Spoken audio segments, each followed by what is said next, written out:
Well, politics in much of the world is looking pretty chaotic right now. One thing, though, does seem clear. This looks like a breakthrough year for women in positions of power. Hillary Clinton, perhaps, in the White House, possibly with a female running mate. Theresa May or a female rival, maybe the UK's Prime Minister. In Scotland, all main parties are led by women.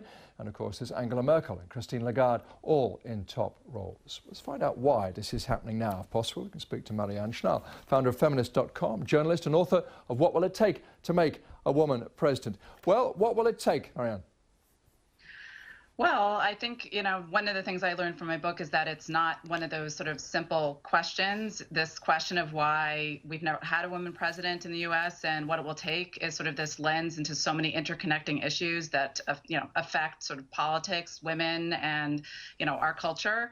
Certainly one of the things that we need to think about and one of the things to celebrate about all of this sort of emergence of more women leaders is just the notion of having more female role models and women as its symbols who reach these higher levels of office. So certainly that is something that will help. The book was inspired partially by my daughter noticing that there'd never been a woman president. So for girls to look up and think that that is something that they can aspire to is very important, because one of the things I learned, while there are structural obstacles, there are also psychological obstacles. Girls need to see themselves as leaders, and it's hard in our society when there really aren't that many role models and they really receive very disempowering messages throughout their entire life.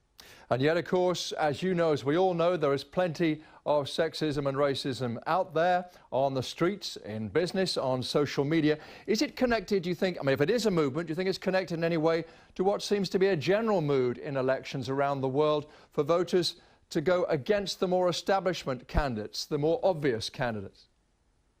I mean, I think we're at a really serious time right now in terms of their just unrest and uncertainty and fear. And I think, we need all hands on deck right now. So I think there is just a willingness to look freshly at why things are, going as badly as they are.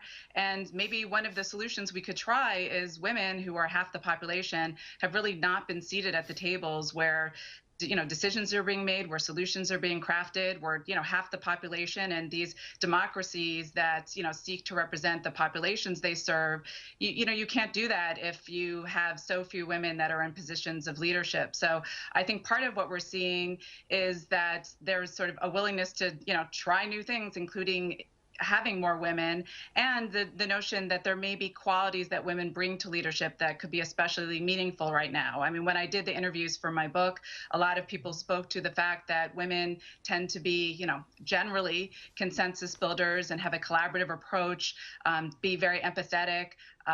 We tend to be multitaskers, and certainly just, the idea of having diversity when it comes to thinking about solutions is very important, just from having a different perspective, having our perspective represented. Just briefly, if you can, do you think there's a reason why it's this year in particular that we're seeing this?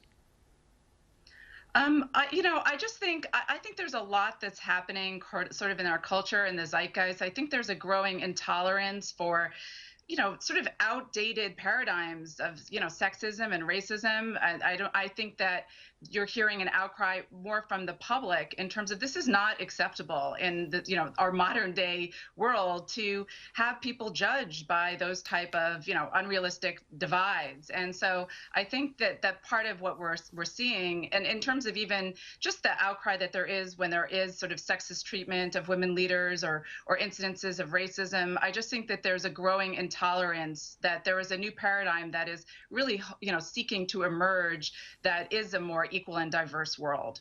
Marianne Schnall, thank you very much indeed. Thank you so much.